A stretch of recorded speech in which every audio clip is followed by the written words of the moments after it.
Presiden Joko Widodo meninjau lokasi pengendalian banjir rob di Semarang, Jawa Tengah.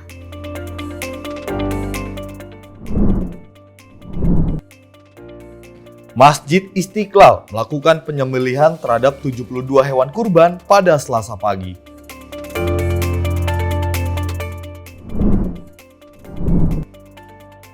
Viral, kambing yang dijadikan hewan kurban naik ke atap rumah warga.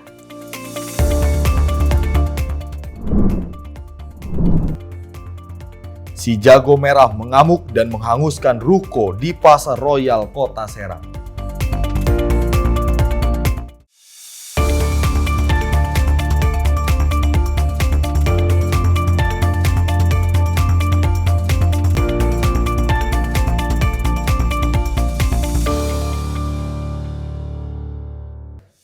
Halo, selamat malam. Selamat malam pemirsa, senang sekali rasanya kami hadir meskipun di tanggal merah nih. Betul. Kita dapat memberikan informasi. Pastinya mungkin ada hari ini yang WFH juga. Ya, ada yang WFH juga ada ya. Ada yang masih libur. Betul sekali ya, kita harapkan masyarakat nih pandai memanfaatkan waktu liburnya ya. Beruntung yang tanggal merah libur, tidak seperti kita-kita yang tanggal merah masuk. Tapi yang paling jelas semoga tanggal merah ini atau hari libur Anda diisi dengan waktu istirahat ya. Benar karena memang sekali. etos kerja yang cukup tinggi, mungkin butuh rehat dulu di rumah gitu. Yang hari ini libur besok akan menerima kenyataan untuk bekerja kembali. Betul, selagi menemani waktu berlibur Anda dan juga waktu beristirahat Anda, kami sudah menyediakan berbagai informasi. Salah satunya tadi ya, terkait dengan masih seputar dengan kurban. Ini Masjid Istiqlal tadi sudah menyembelih pada Selasa pagi tadi, sudah menyembelih 72 hewan kurban seperti itu. Dan yang menarik adalah di Masjid Istiqlal ini membagikan paket dagingnya itu tidak menggunakan kupon, artinya langsung diberikan kepada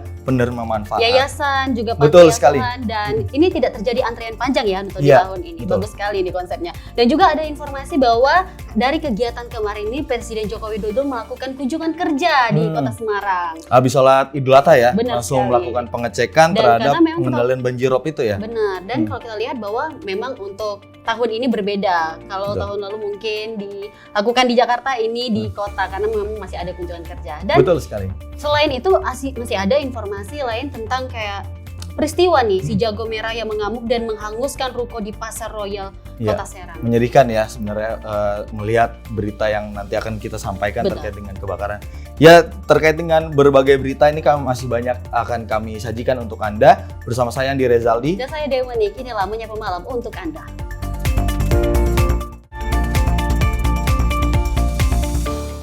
Ya pemirsa, kita awali Menyapa Malam untuk informasi berikut ini. Ada agenda Presiden yang seru sekali nih pemirsa.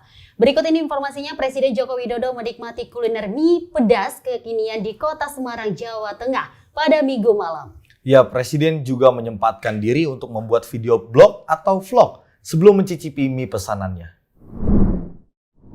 Presiden Joko Widodo menjajal kuliner mie pedas kekinian yang berada di Kota Semarang, Jawa Tengah pada Minggu malam 16 Juni 2024. Presiden ditemani Menteri Pekerjaan Umum dan Perumahan Rakyat Basuki Hadimulyono dan sejumlah pejabat daerah. Dalam momen tersebut, Presiden melayani permintaan foto bersama sejumlah pengunjung sebelum pesanan mie dirinya tiba. Saat pesanan sudah datang, Kepala Negara menyempatkan diri membuat vlog sebelum mencicipi pesanannya. Malam hari ini saya di Kota Semarang, Jawa Tengah, dan sedang mencoba wismi. Mie yang pedas. Saya dengan Pak Basuki. Itu 10.000 ini level 1, mudah-mudahan sip. Dengan Gubernur dan Pangdam.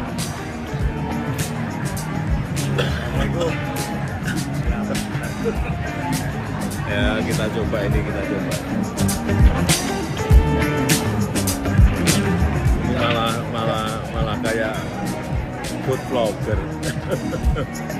Usai selesai menyantap hidangannya, Presiden Jokowi melanjutkan menyapa masyarakat. Salah satu pengunjung Eriska merasa senang bisa bertemu dan berfoto bersama orang nomor 1 di Republik ini. Ini sudah jadi presiden terbaik selama 5 tahun ini. Semoga kedepannya Pak Jokowi sehat selalu. Ya senang, terus ya agak agak gugup sih soalnya kan ini ramai langsung diserbu sama Pak Jokowi. Baik, ramah sama orangnya humble sih. Dari Jakarta, tim redaksi Sinpo TV melaporkan. Masih dengan informasi kunjungan Presiden di mana usai melaksanakan sholat Idul Adha, Presiden Joko Widodo melakukan kunjungan kerja ke Kampung Nelayan di Tambak Lorok, Semarang, Jawa Tengah. Ya, Jokowi melihat bagaimana proyek penataan kawasan tersebut berjalan dengan pembangunan tanggul pengendalian rop. Kepala negara mencatat tanggul yang tengah dibangun cukup panjang untuk menata kampung nelayan. Presiden Joko Widodo melakukan peninjauan langsung ke proyek pengendalian banjirop di Tambak Lorok, Kota Semarang, Provinsi Jawa Tengah pada Senin 17 Juni 2024. Proyek yang berlangsung di kawasan Kampung Nelayan ini memiliki tanggul rop sepanjang 3,6 km yang dirancang untuk menahan banjirop selama minimal 30 tahun ke depan. Proyek pengendalian banjir dan rop serta penataan kampung nelayan di Tambak Lorok dilaksanakan dalam 2 tahap. Tahap pertama tahun 2016 hingga 2017 untuk mengamankan area parkir kapal. Dan pada tahap kedua tahun 2022 hingga 2024 ini untuk mengamankan area pemukiman, fasilitas sosial, dan fasilitas umum yang ada di sekitar Tambak Lorok. Presiden Jokowi optimis tanggul tersebut nantinya bisa bertahan hingga puluhan tahun. Dirinya menyampaikan warga tidak perlu cemas dengan ancaman rop karena sudah ada tanggul yang dibangun dengan kuat. Ya ini adalah proyek pengendalian rop dan penataan kawasan kampung nelayan di Tambak Lorok. Yang panjangnya untuk apa ini? Tanggul ropnya ini 3,6 kilo. Sepanjang 3,6 kilo untuk pengendalian rop yang ada di Tambak Lorok dan juga penataan kampung nelayan. Saya kira dalam jangka 30 tahun minimal itu bisa menahan rop yang terjadi. Ya ini kan baru dibangun. Nanti kalau udah rampung baru kelihatan.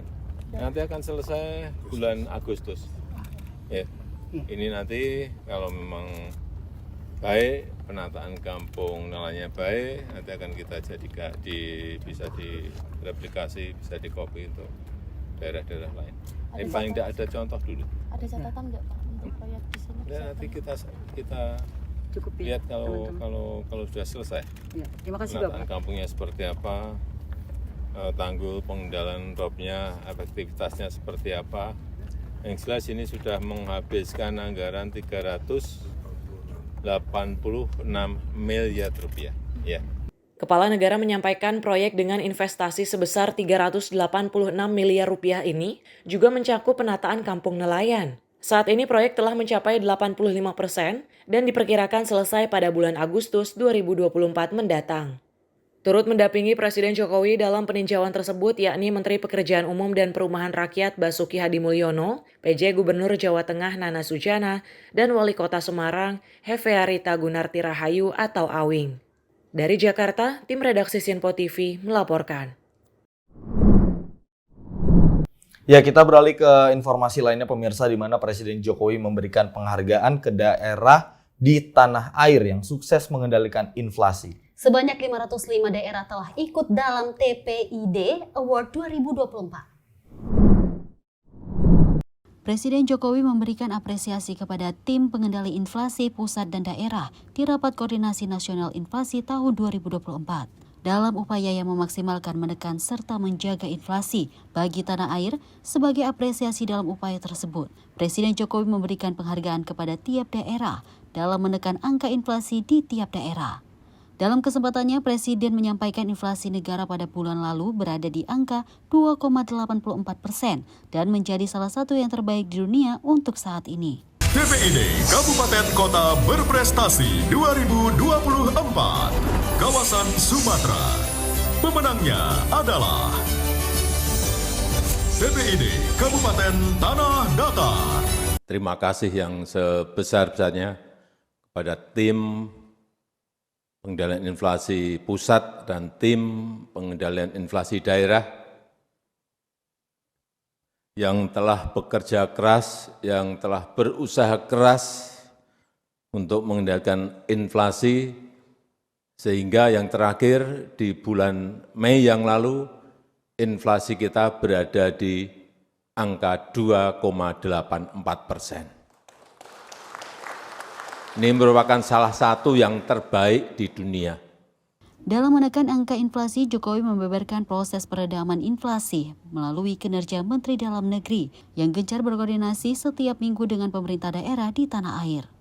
Saat berkunjung ke daerah, Presiden Jokowi selalu berkoordinasi dengan pemerintah setempat tentang kondisi inflasi serta pertumbuhan ekonomi yang sedang terjadi.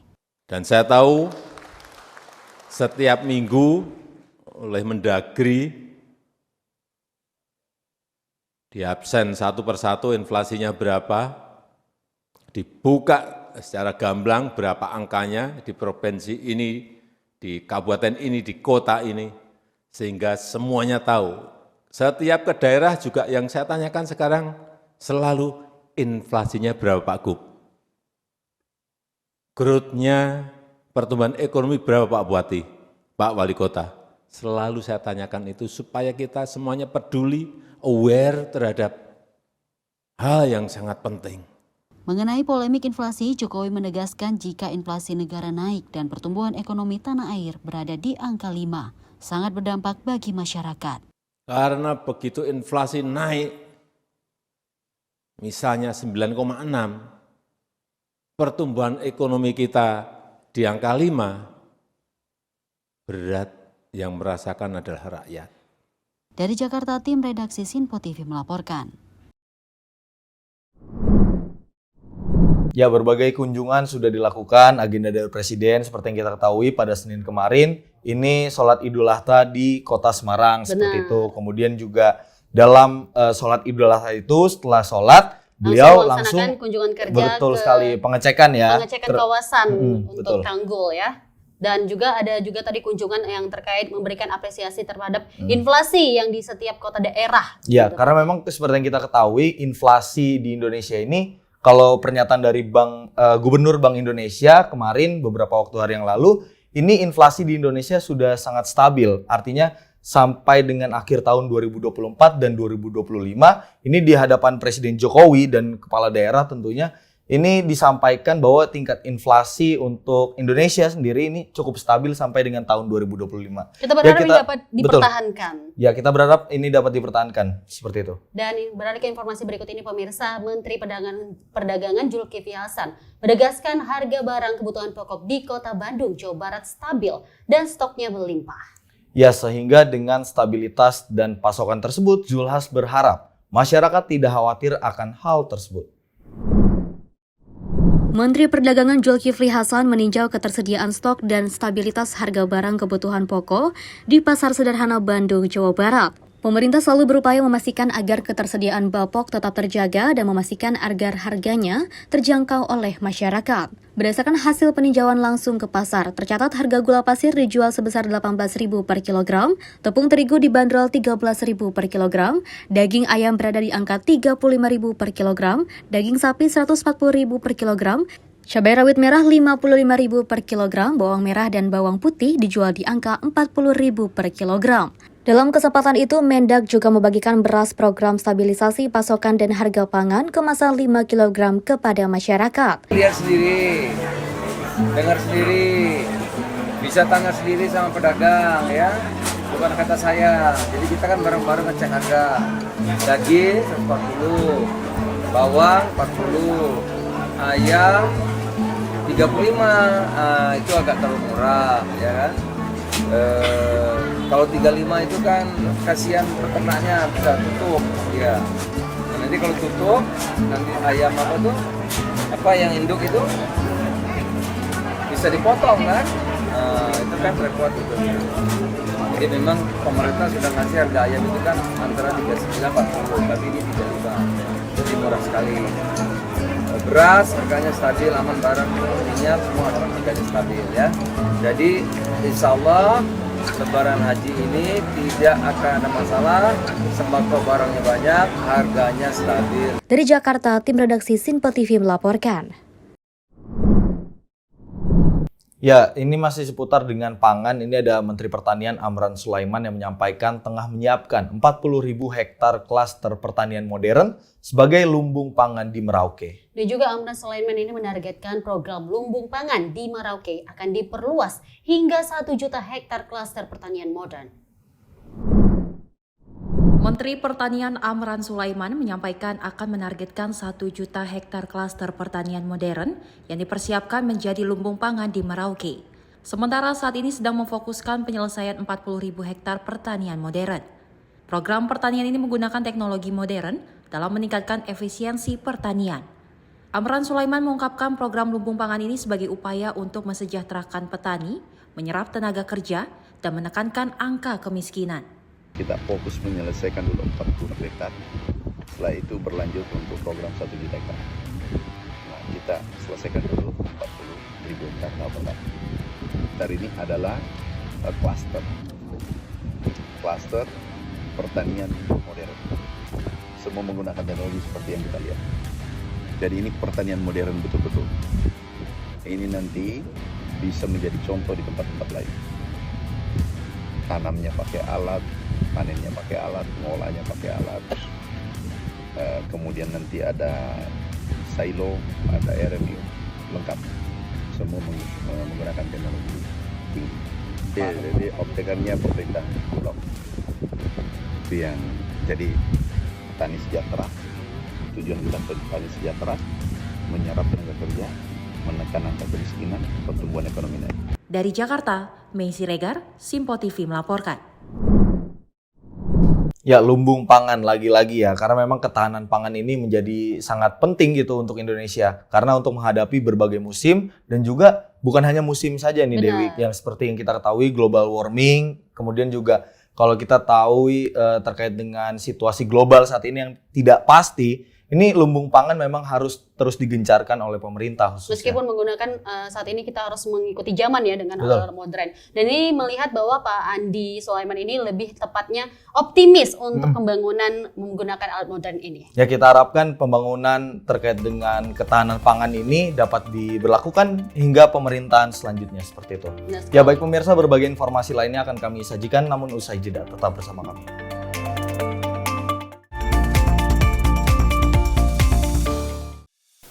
Apa kabar pemirsa? Senang sekali saya Sally Siregar dapat menjumpai Anda dalam Simpo Dunia Sepekan. Kami temani akhir pekan Anda bersama sanak saudara dan keluarga tercinta. Dengan sajian informasi yang unik dan menarik dari berbagai negara.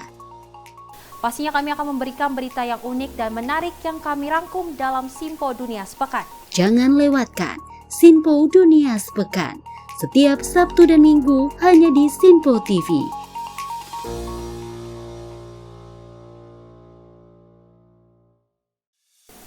Salam jumpa pemirsa, Anda menyaksikan Simpo Sepekan bersama saya Syem Hakung. Beragam informasi selama sepekan kami sajikan untuk Anda. Rangkuman berita yang menjadi sorotan media massa siap menemani akhir pekan Anda bersama keluarga tercinta.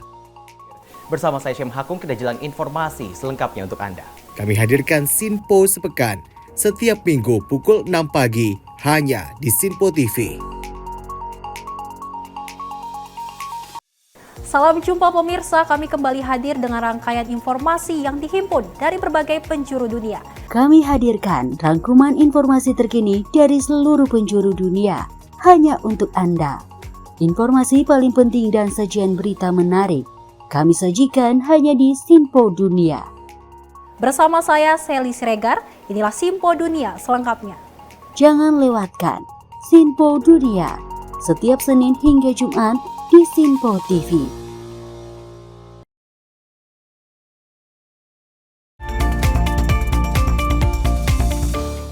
Anda masih di Menyapa Malam pemirsa. Menteri Komunikasi dan Informatika Budi Aris Setiadi mendorong dunia pendidikan tinggi segera mengadopsi berbagai inovasi dan perkembangan teknologi digital. Dan juga hal ini menjadi pengingat bagi generasi muda untuk selalu bersiap memiliki keterampilan digital bagi pengembangan bangsa di masa depan. Dalam orasi ilmiahnya di Wisuda Universitas Nahdlatul Ulama Indonesia, Menteri Komunikasi dan Informatika Budi Aris Setiadi menilai guru memiliki peran penting dalam mengadopsi perkembangan teknologi agar bisa menciptakan talenta digital sejak dini, Menurutnya di era digitalisasi banyak ilmu pengetahuan bisa diperoleh dengan mudah melalui internet. Bahkan perkembangan digital memungkinkan setiap orang mengakses berbagai platform. Maka dari itu Menkominfo berharap di tahun 2045 Indonesia dapat menjadi negara maju dengan faktor pendorong kemajuan adalah adopsi kemampuan teknologi digital. Kemajuan teknologi tidak bisa kita hindari. Karena itulah sebagai bangsa kita harus mempersiapkan diri sebaik mungkin untuk menghadapi berbagai kemajuan dan inovasi. Indonesia diharapkan bisa menjadi negara maju di tahun 2045 dan salah satu enablernya, pendorongnya yang memungkinkan Indonesia menjadi negara maju adalah teknologi digital atau adopsi kemampuan teknologi bagi seluruh masyarakat Indonesia. Dari Jakarta, tim redaksi Sinpo TV melaporkan. Nah, ini kalau kita melihat berbagai inovasi dan perkembangan terkait dengan teknologi digital ini memang patut untuk didorong oleh pemerintah seperti itu. Saya setuju sih dengan pernyataan dari Menkominfo kita, Mas Budiari Setiadi ini, terkait dengan SDM kita yang harus lebih didorong lagi terkait dengan meleknya terhadap teknologi seperti itu. Karena seperti yang kita ketahui, kalau kita melihat Google, Microsoft ini adalah perusahaan-perusahaan yang besar, itu aja udah mulai ada PHK besar-besaran di sana. Seperti itu. Nah, kalau kita tidak berkembang, tidak mempelajari teknologi seperti apa, kita akan bersaing dengan teknologi yang cukup hebat. Seperti salah satunya AI ya. Benar, kita harus buatan untuk intelijen AI ini, kita harus mampu untuk mengendalikannya ya di kondisi situasi yang saat ini. Dan kita berharap untuk anak muda-mudi ini, Gen Z atau juga Gen Alpha yang nantinya itu melek akan teknologi atau digital. Betul sekali. Nah, kita beralih ke informasi lainnya pemirsa, masih seputar dengan pemuda, lagi-lagi pemuda. Ini ada Menteri Pemuda dan Olahraga Dito Aryo Tejo yang mengapresiasi kegiatan Festival Senam 2024 yang diikuti oleh lebih dari 200 peserta. Dan ia juga berharap penyelenggaraan Gimnastrada dapat menjadi sarana promosi gimnastik di semua kalangan. Menteri Pemuda dan Olahraga Dito Aryo Tejo resmi membuka kejuaraan gimnastik bertajuk The First Gimnastrada Festival 2024 di Hall Agor, Sumantri, Bojonegoro, Kuningan, Jakarta. Festival ini menjadi momentum yang sejalan dengan di 2024, di mana menjadi tahun pertama pengurus besar Persatuan Senam Indonesia atau PB Persani pengiriman atletnya ke Olimpiade. Menpora Dito juga berharap festival ini dapat membawa manfaat bagi masyarakat Indonesia untuk hidup lebih sehat dan membudayakan olahraga sebagai bagian gaya hidup sehari-hari. Sekali lagi saya ucapkan terima kasih kepada PB Persani atas terselenggaranya Festival First Gymnastic for All. Semoga acara ini berjalan lancar, membawa manfaat bagi masyarakat Indonesia untuk hidup sehat dan bugar. Dari Jakarta, tim redaksi Sinpo TV melaporkan. Ini masih berkaitan dengan Menteri Olahraga, di mana Menteri Pemuda dan Olahraga Dito Aryo Tejo ini memastikan penyelenggaraan Pekan Olahraga Nasional Aceh Sumatera Utara yang akan Pekan Paralimpik Nasional atau Peparnas 2024 dilaksanakan sesuai jadwal. Terkait Peparnas, Menpora mengungkapkan pelaksanaannya diadakan di Surakarta, Jawa Tengah. Usai menghadiri rapat terbatas terkait penyelenggaraan Pekan Olahraga Nasional Aceh Sumut dan Pekan Paralimpik Nasional 2024 pada 13 Juni 2024 di Istana Negara Jakarta, Menteri Pemuda dan Olahraga Dito Aryo Tejo menekankan bahwa pelaksanaan keduanya dijamin tidak akan mundur dan dilaksanakan sesuai jadwal. Hal ini sesuai dengan arahan dari Presiden bahwa penyelenggaraan PON dan Perparnas 2024 harus tepat waktu dan tidak ada kemunduran. Menpora mengatakan pembangunan venue di Aceh dan Sumatera Utara ditargetkan selesai akhir Juli. Saat ini pihaknya tengah memastikan kesiapan kontingen di seluruh Indonesia. Dengan venue, ini kebetulan kita juga memantaunya tidak hanya dari pemerintah sendiri, tapi juga bersama dengan KONI dan juga para federasi, di mana progres per progres itu diceknya sesuai dengan fungsinya. Jadi kita pastikan setelah Juli bisa digunakan, mungkin nanti beberapa cabang olahraga langsung mengadakan tes event sebelum nantinya dipakai untuk perhelatan PON. Selain itu, terkait Perparnas, Menpora menyatakan menyetujui pelaksanaan Peparnas di Surakarta, Jawa Tengah, sesuai permohonan dan aspirasi dari National Paralympic Committee. Pemilihan Surakarta sebagai tempat penyelenggaraan bisa dipahami karena Surakarta merupakan tuan rumah dari ASEAN Para Games 2022, di mana seluruh venue dan peralatan Paralimpiade semua tersedia di Surakarta. Selain itu, fasilitas penginapan dan hotel di Surakarta sudah seluruhnya berstandar akses disabilitas. Pemerintah akan memastikan penyelenggaraan keduanya sukses secara administrasi. Penyelenggaraan dan prestasi Menpora juga mengungkapkan pihaknya akan melakukan peninjauan secara berkala dan akan membentuk Satgas Pemantauan dan Percepatan. Dari Jakarta, tim redaksi Sinpo TV melaporkan. Kita melihat kementerian untuk menteri olahraga ini ada aja agendanya untuk saat ini. Betul sekali. Kalau kita melihat tadi seperti berita sebelumnya terkait dengan PON, ini benar. Menteri Pemuda dan Olahraga kita Mas Dito Aryo Tejo ini memastikan bahwa ini akan tepat waktu dilaksanakan karena seperti yang kita ketahui PON yang akan diadakan di wilayah Aceh dan Sumatera Utara ini akan digelar pada bulan September mendatang. Kita harapkan 20 hingga tanggal 8 hingga tanggal 20 betul. Nantinya. Kita harapkan memang nanti ke depannya pelaksanaan dari PON ini di Aceh dan Sumatera Utara semoga berjalan dengan sukses gitu dengan lancar, benar sekali. Dan informasi berikut ini pemirsa, Kementerian Pariwisata dan Ekonomi Kreatif mempromosikan pariwisata Indonesia ke 3 kawasan potensial dengan mengundang sejumlah wisatawan untuk men-trip di Bali. Ya, 3 negara yang dibidik Kemenparekraf yaitu Eropa Tengah, Amerika Tengah, dan Timur Tengah. Demi menarik wisatawan berkunjung, Kementerian Pariwisata dan Ekonomi Kreatif atau Kemenparekraf mempromosikan pariwisata Indonesia ke 3 kawasan potensial dengan mengundang sejumlah wisatawan untuk farm trip di Bali. Lokasi wisata ini beragam mulai dari bergerak di bidang perjalanan wisata, pengamat dan juga jurnalis dari Bulgaria, Arab Saudi, dan Panama. Sementara itu, 3 negara yang tengah dibidik Kemenparekraf untuk promosi pariwisata Indonesia ke mancanegara yaitu Eropa Tengah, Amerika Tengah, dan Timur Tengah. Hal ini berdasarkan hasil data tahun lalu dengan catatan kunjungan tertinggi dari negara tersebut. Peningkatan minat dari 3 pasar besar yang sedang kita kembangkan, yaitu satu dari Eropa yang direpresentasi oleh Eropa Tengah, Bulgaria, dan dari Amerika Tengah yang Pak Dubes Sukmo membawa perwakilan dari Nicaragua, Panama, dan Costa Rica, dan juga dari Timur Tengah. Saya sangat mengapresiasi Pak Dubes Iwan yang tanpa kenal lelah bersama Pak Sukmo terus memasarkan pariwisata Indonesia dan juga produk-produk ekonomi kreatif kita. Momen ini dimanfaatkan untuk menarik kunjungan wisatawan lebih lama, berkualitas, serta mencintai budaya Indonesia dengan dampak ekonomi yang lebih luas. Dari Jakarta, tim redaksi Sinpo TV melaporkan. Dan kita lanjut informasi berikut ini pemirsa. Menteri Agraria dan Tata Ruang Kepala Badan Pertahanan Nasional Agus Harimurti Yudhoyono ini membuka Pesta Kesenian Bali atau PKB 2024 di Kota Denpasar. Tema Pesta Kesenian Bali pada tahun ini ialah Jana Kerti Piramaguna Wikrama.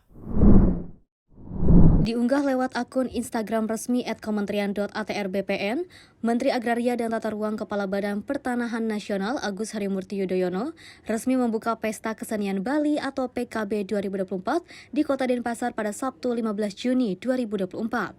Pada acara pembukaan tersebut, AHY mengenakan pakaian khas adat Bali yang memiliki filosofi untuk memberikan keteduhan, kedamaian, dan kegembiraan bagi yang memakainya. PKB 2024 akan diselenggarakan hingga tanggal 13 Juli nanti. Pesta Kesenian Bali tahun 2024 ini, seperti yang disampaikan oleh Bapak Gubernur tadi, mengusung tema Jana Kerti Paramaguna Wikrama, harkat martabat manusia unggul.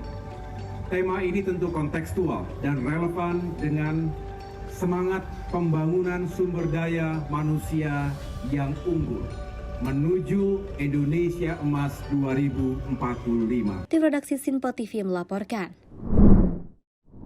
Luar biasa sekali kalau kita lihat bahwa memang Bali ini tempat yang banyak dikunjungin lebih tepatnya. Dan jadi pengen ke Bali ya karena agenda ini terlalu banyak di sana. Ya kalau kita melihat nih sudah ada 2 kementerian, ada Menteri ATR BPN yang melaksanakan agenda di sana, kemudian ada Menteri Pariwisata dan Ekonomi Kreatif Sandiaga Uno juga di sana gitu membuat agendanya di sana. Benar. Dan juga memang Bali ini menjadi tempat yang digunakan oleh pemerintah untuk memperkenalkan Indonesia ke seluruh dunia. Benar. Karena seperti yang kita ketahui KTT Water beberapa waktu yang lalu kan diadakannya di Bali seperti itu. Dan kita mendukung aja, walaupun Bali tetap menonjol, tapi kita mendukung apapun prosesnya ini berjalan dengan lancar. Betul Seperti sekali. informasi nantinya akan kami sampaikan pemirsa, tetaplah bersama kami dalam Menyapa Malam Sinpo TV.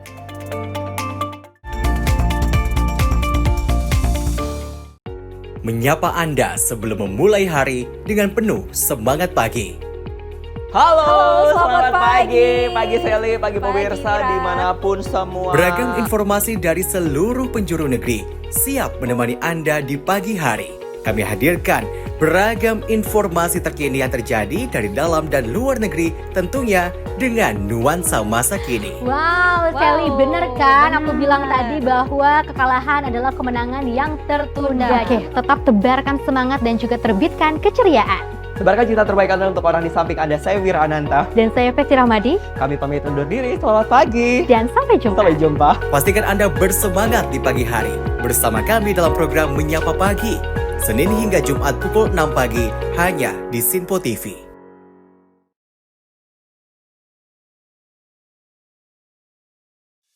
Halo, salam jumpa pemirsa. Kami kembali hadir dengan rangkaian informasi yang dihimpun dari berbagai penjuru dunia. Kami hadirkan rangkuman informasi terkini dari seluruh penjuru dunia hanya untuk Anda.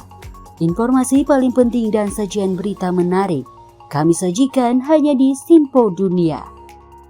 Bersama saya Dewi Manik, inilah Sinpo Dunia selengkapnya untuk Anda. Jangan lewatkan Sinpo Dunia setiap Senin hingga Jumat di Sinpo TV.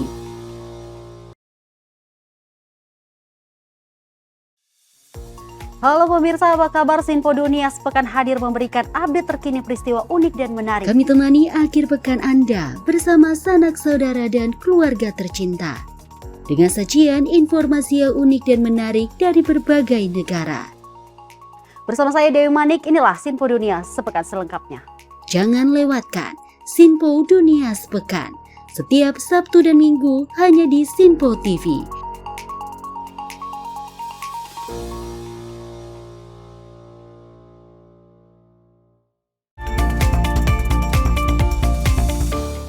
Terima kasih pemirsa, Anda masih menyaksikan Menyapa Malam bersama saya Dewi Manik dan rekan saya Andi. Dan kita lanjut informasi berikut ini pemirsa. Masjid Istiqlal Jakarta Pusat menjadi salah satu masjid bersejarah yang ada di Indonesia. Selain sebagai pusat ibadah, Masjid Istiqlal juga menjadi destinasi wisata religi yang sering kali didatangi wisatawan.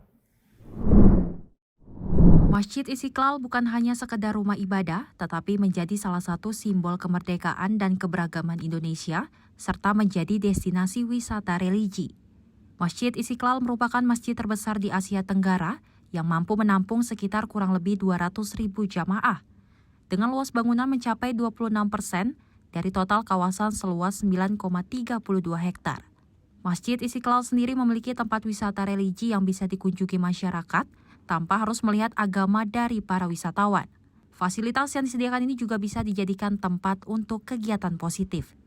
Di dalam Masjid Istiqlal sudah tersedia beragam fasilitas, diantaranya wisatawan dapat mengikuti kelas bahasa asing, tempat gym center, tempat bela diri, lapangan basket, dan sarana olahraga lengkap lainnya yang bisa dinikmati seluruh masyarakat secara gratis. Inilah pengabdian Istiqlal kepada masyarakat tanpa membedakan agama apapun. Monggo silahkan datang untuk kursus dan mencicipi sarana pendidikan yang kita sudah lengkapi di Istiqlal. Sudah tidak menjadi rahasia umum bahwa Masjid Istiqlal menjadi tempat favorit warga Jakarta untuk ibadah. Tidak sedikit pula menjadikannya sebagai tempat wisata religi untuk menikmati indahnya arsitektur bergaya Timur Tengah dan Eropa, serta menikmati fasilitas untuk berkegiatan positif sebagaimana yang disediakan oleh Masjid Istiqlal. Dari Jakarta, Widya Ningsih, Rona Bayu, Sinpo TV melaporkan. Ya, ini kalau kita berbicara soal Masjid Istiqlal ini selain menjadi ikonik, ini juga bisa menjadi tempat wisata, khususnya untuk wisata agama seperti itu. Tepatnya bukan hanya Muslim saja, tapi non-Muslim juga dapat menikmatinya. Betul, ya. Bisa belajar tentang Islam itu seperti apa Islam itu lebih mendalam di Masjid Istiqlal. Dan kalau kita ketahui memang Masjid Istiqlal ini kenapa menjadi ikonik juga karena letaknya itu berseberangan dengan gereja katedral maksud saya seperti itu. Ya, ini bentuk dari keharmonisan umat beragama, khususnya yang ada di Jakarta seperti itu ya. Benar sekali. Dan informasi berikut ini pemirsa, proses pemotongan hewan kurban di Masjid Istiqlal dimulai dari sapi milik Presiden Joko Widodo dan keluarga. Ya, penyembelihan tersebut dilakukan oleh 10 orang dengan mengumandangkan takbir selama pemotongan berlangsung. Masjid Istiqlal melakukan penyembelihan terhadap hewan kurban diantaranya milik Presiden Joko Widodo dan Wakil Presiden Ma'ruf Amin pada Selasa pagi 18 Juni 2024. Juru bicara Masjid Istiqlal, Ismail Cawido mengatakan, penyembelihan tersebut dilakukan di rumah pemotongan hewan Masjid Istiqlal. Ismail mengatakan ada 60 ekor sapi dan 12 ekor kambing yang dikurbankan masyarakat melalui Masjid Istiqlal. Terkait pendistribusian, Ismail juga menjelaskan Masjid Istiqlal tidak menggunakan kupon tetapi akan membagikannya kepada masyarakat sekitar yang sudah terdaftar, panti asuhan hingga rumah tahfidz. Hari ini kita sudah mulai melaksanakan penyembelihan hewan kurban, dimulai dari sapi Bapak Presiden, kemudian diikuti dengan Bapak sapi Wakil Presiden dan seterusnya. Teman-teman sekalian, hari ini ada 60 ekor sapi yang masuk ke panitia, kemudian ada 12 ekor kambing dan akan didistribusikan kepada 225 per proposal. Kalau dihitung jumlah jiwanya ada 25.000. Kita berusaha untuk membagi secara proporsional dan mudah-mudahan mereka bisa mendapatkan semuanya. Dan setelah proses pemotongan ini dilakukan pencacahan, kemudian dimasukkan ke dalam freezer, ya, mobil besar yang sudah kita siapkan, sehingga nanti pengirimannya sesuai dengan alamat yang melaksanakan, yang memasukkan proposal. Dari Jakarta, Jihan Nabilah, Mutia Anggiani, Sinpo TV melaporkan. Ini masih terkait dengan penyembelihan di mana Ketua Panitia Hewan Kurban Masjid Istiqlal, Abu Hurairah ini menyampaikan daging hewan kurban di Masjid Istiqlal akan diprioritaskan untuk yatim piatu, rumah tahfidz dan juga warga sekitar masjid. Tanya itu untuk mencegah dan mengantisipasi antrian, Masjid Istiqlal juga tidak membagikan kupon kepada masyarakat umum. Sebanyak 72 hewan kurban yang diterima Masjid Istiqlal disembelih oleh Rumah Pemotongan Hewan Masjid Istiqlal pada Selasa 18 Juni 2024. Ketua Panitia Hewan Kurban Masjid Istiqlal, Abu Hurairah, menyampaikan daging kurban yang akan dibagikan ke sejumlah yayasan dan pondok pesantren yang berada di Jabodetabek dan luar Jabodetabek. Selain itu, Abu menuturkan Masjid Istiqlal memprioritaskan rumah tahfidz dan warga sekitar yang ada di sekitar masjid. Lebih lanjut, Abu kembali menegaskan Masjid Istiqlal tidak memberikan kupon daging kurban untuk masyarakat umum guna mengantisipasi dan mencegah antrian panjang. Ada yang dari sekitar Jabodetabek ya, masjid, musola, pondok pesantren, ya, itu yang kami prioritaskan tahun ini adalah rumah-rumah tahfidz dan rumah anak yatim. Kemudian nanti yang kami antarkan, distribusikan itu yang kami prioritaskan yang masyarakat yang bertetangga dengan Masjid Istiqlal, ada di Gang Wahidin, Gang Kingkit yang padat itu komunitas warga, masjid musala juga itu yang kami prioritaskan. Tapi semuanya hari ini ya Pak pembagian? Semuanya insya Allah mudah-mudahan bisa. Ya, sebelum matahari terbenam, insya Allah sudah selesai. Kurban itu sudah sudah bisa dimasak. Berarti langsung diantarkan sama pihak Istiqlal? Kalau yang dekat ya, nggak semuanya diantar. Kalau yang proposal itu kami telepon, orangnya datang ke situ. Jadi tidak ada kerumunan warga di masjid. Nggak ada antri-antri, nggak ada. Secara terhormat. Dari Jakarta, Jihan Nabilah, Mutia Anggiani, Sinpo TV melaporkan.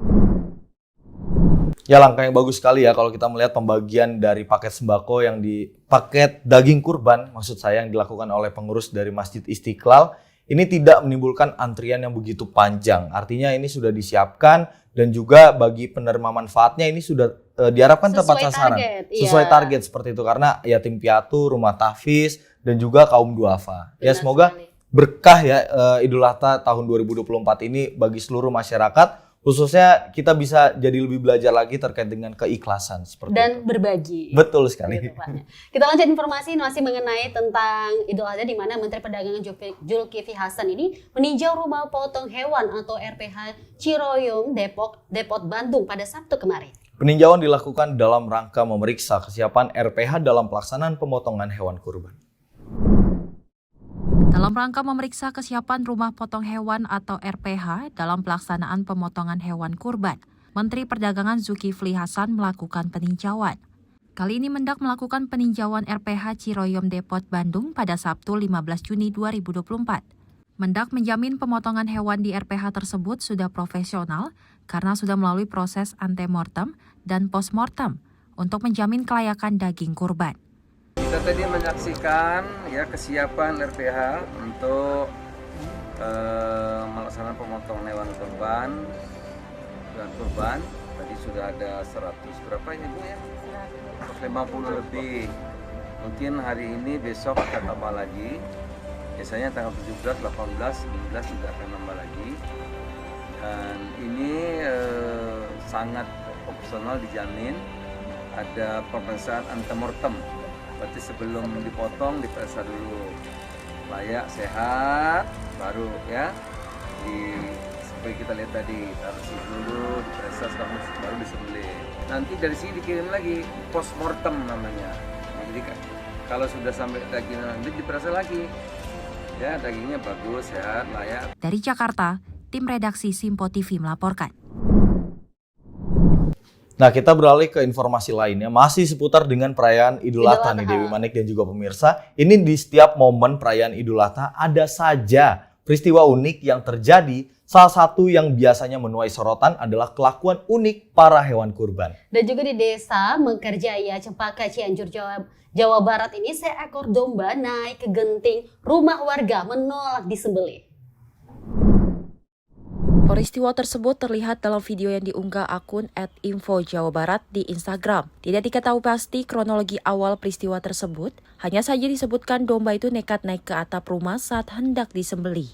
Video itu lantas turut menuai beragam komentar. Salah satu warganet berkelakar menyebut domba itu hendak membetulkan genting yang bocor. Diduga kambing tersebut kabur sebelum disembelih. Warga yang berada di lokasi langsung mengejar kambing tersebut untuk diturunkan dari atap rumah tersebut. Aksi unik ini tentunya menuai banyak perhatian warga di lokasi dan warganet. Dari Jakarta, tim redaksi Simpo TV melaporkan.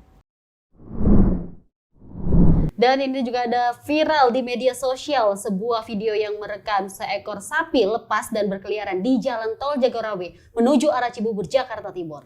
Ya, sapi tersebut sempat menyebabkan penumpukan kendaraan pada ruas Tol Jagorawi. Menjelang pemotongan hewan kurban, kejadian unik terjadi di Jalan Tol Jagorawi, kilometer 13, Cibubur, Jakarta Timur, pada Minggu 16 Juni 2024.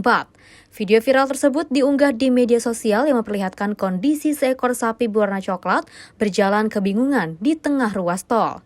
Tali kekang warna kuning terlihat masih menggantung di leher sang sapi dan menjuntai ke aspal jalan tol. Sapi lepas tersebut menyebabkan penumpukan kendaraan pada ruas tol Jagorawi. Sejumlah mobil tidak berani melintas di dekat sapi lepas tersebut. Petugas patroli sempat mengejar dan berusaha menangkap sapi, namun sapi terus berlari. Sapi tersebut baru berhasil ditangkap di kilometer 7 setelah petugas menggiringnya ke sisi jalan tol. Sapi yang telah dipindahkan langsung dibawa menggunakan kendaraan towing. Hewan kurban itu kabur saat hendak dibawa ke masjid tempat berkurban. 2 personil pemadam kebakaran dari pos Lubang Buaya akhirnya dapat memindahkan sapi itu. Hewan tersebut langsung dinaikkan ke mobil pick-up untuk dikirim ke orang yang berkurban. Dari Jakarta, tim redaksi Simpo TV melaporkan. Masih tentang Idul Adha ya? Iya, Idul Adha nih. Seekor sapi dengan sapi kurban Idul Adha yang terlepas ini hingga menyeruduk motor warga di Kelurahan Kalisari, Cianjung, Jakarta Timur. Ya, dalam sebuah video terlihat sapi yang terlepas itu mengejar warga di sekitar lokasi hingga berlarian. Video sapi kurban Idul Adha terlepas hingga mengamuk dan menabrak 2 kendaraan roda 2 yang terparkir di Jakarta Timur pada Senin kemarin.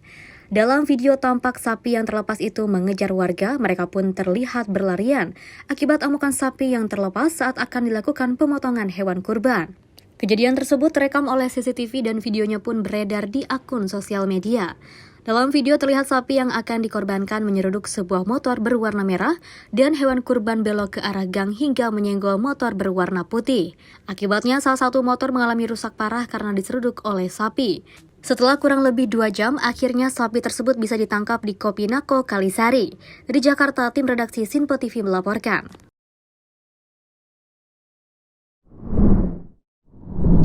ada-ada aja ya, mulai dari sapi, domba, Betul juga sekali. kambing gitu ya. Kalau kita melihat bahwa tadi di kejadian terakhir itu terjadi di Cijantung. Cijantung, Dewi Manik, ini belibet ya Dewi Manik. Belibet. Nah ini juga kalau berbicara soal Idul Adha, ini memang benar seperti produser kita Syam Akung tadi bilang, memang setiap tahunnya nih ada saja hal-hal unik terkait dengan Idul Adha ini. Yang paling unik sih memang kelakuan dari hewan-hewan kurbannya. Dan Bahkan jadi tadi yang ikonik ya, betul sekali, ini yang tadi sempat kita soroti adalah yang kambing kurban naik ke genteng warga. Ini baru terjadi nih selama saya hidup, baru melihat berita seperti ini. Aduh, untung nggak langsung ke ini ya, ke tempat Betul, pemotongannya ya. Iya. Nah, pemirsa, berbagai informasi lainnya nanti akan kami hadirkan, namun usai jeda tetap bersama kami.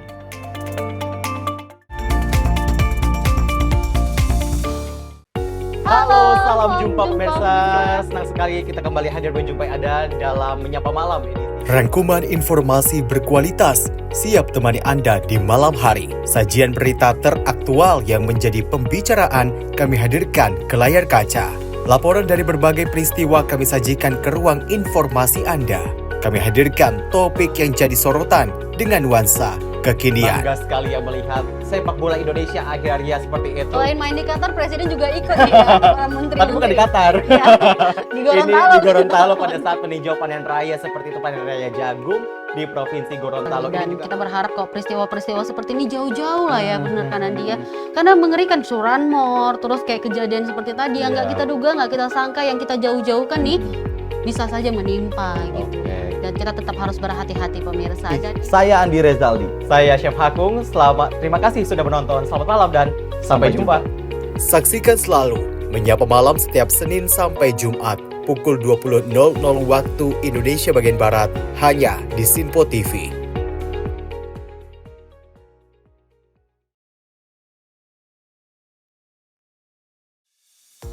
Halo pemirsa, Sinpo Dunia Sepekan kembali hadir menemani Anda dengan berbagai informasi dari penjuru dunia yang telah kami rangkum dalam sepekan. Kami temani akhir pekan Anda bersama sanak saudara dan keluarga tercinta. Dengan sajian informasi yang unik dan menarik dari berbagai negara. Bersama saya Festi Rahmadi, ini dia informasinya untuk Anda. Jangan lewatkan Sinpo Dunia Sepekan setiap Sabtu dan Minggu hanya di Sinpo TV.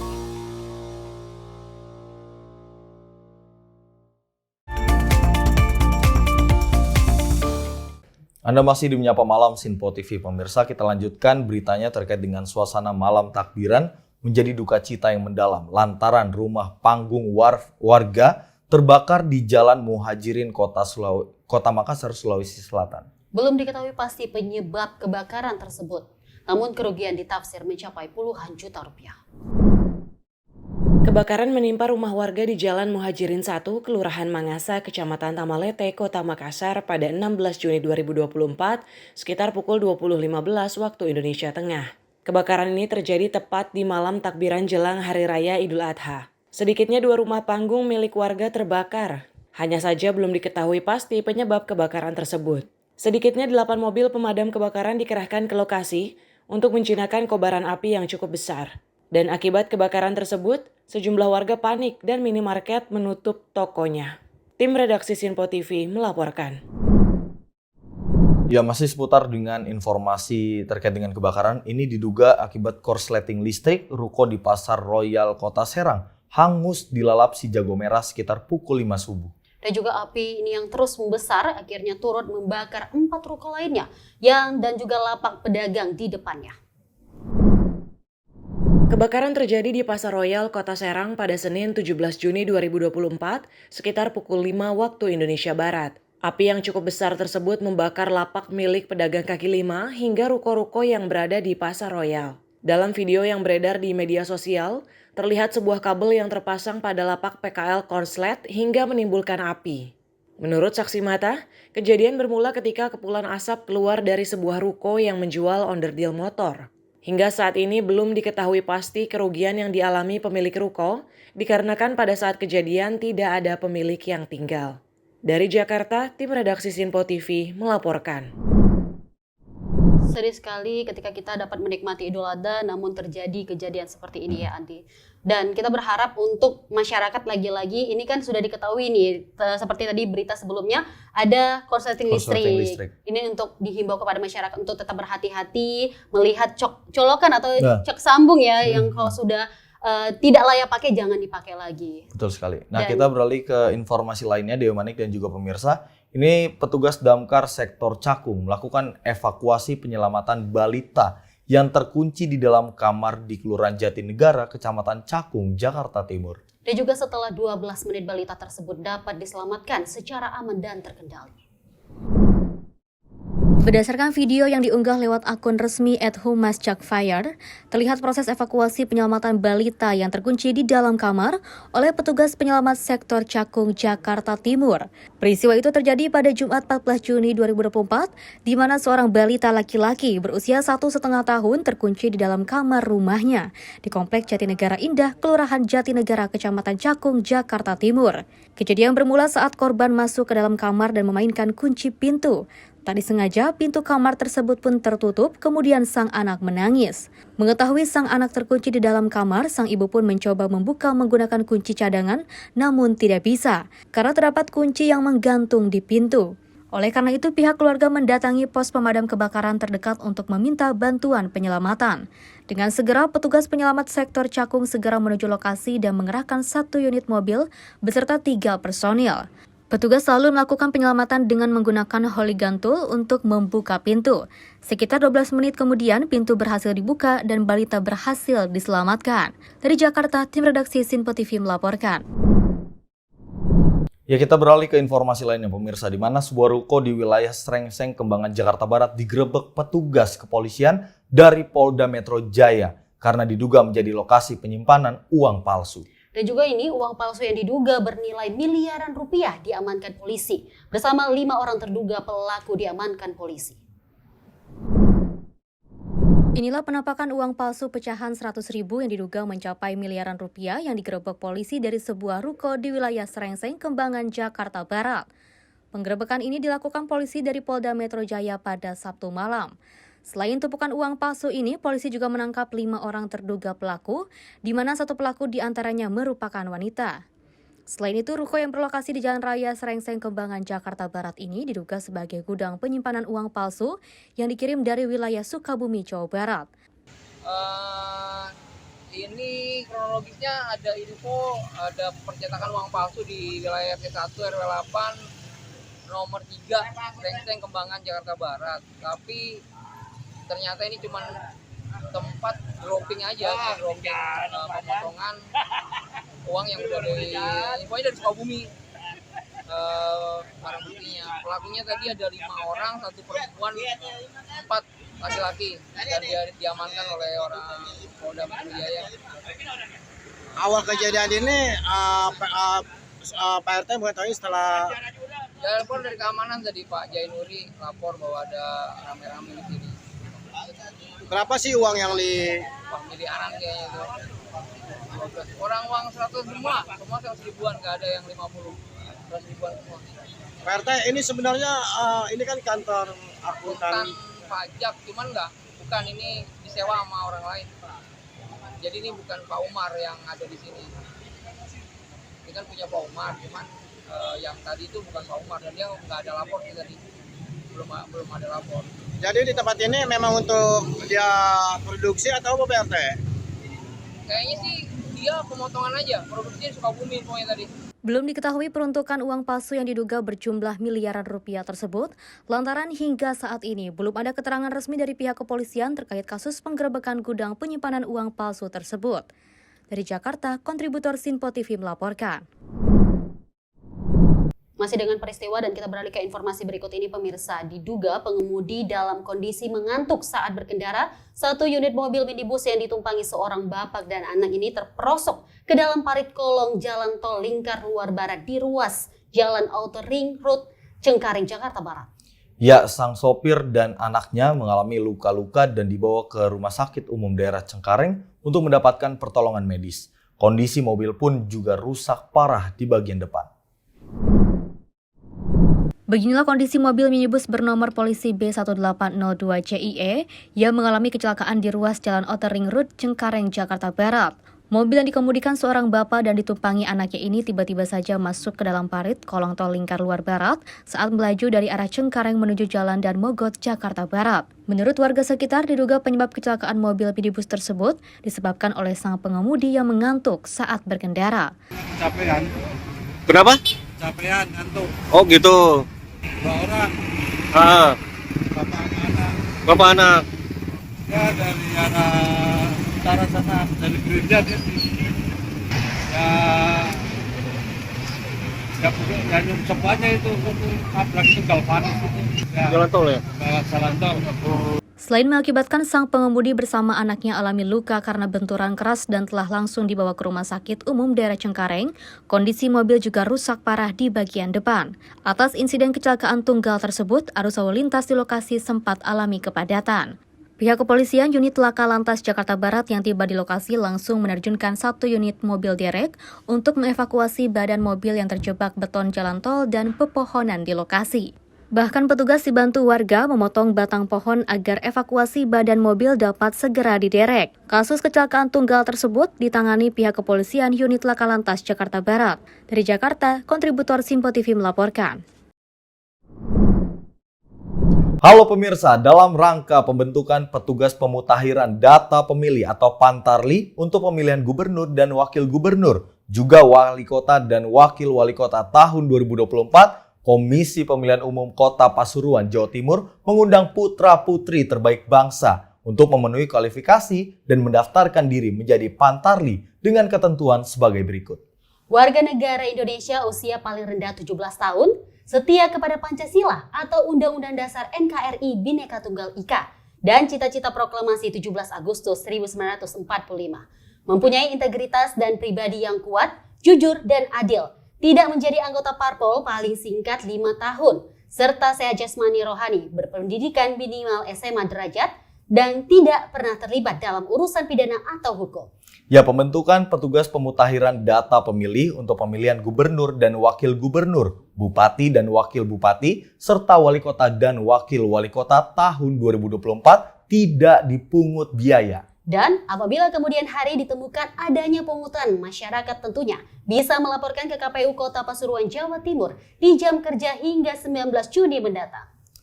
Yuk, sukseskan pemilihan kepala daerah Jawa Timur dengan menjadi #teman memilih yang baik. Terima kasih pemirsa, usai sudah perjumpaan kita kali ini, karena tadi informasi itu menutup perjumpaan kita kali ini. Dan saya Dewi Manik. Dan saya Andi Rezaldi mewakili segenap kru yang bertugas pamit undur diri. Selamat malam. Sampai jumpa.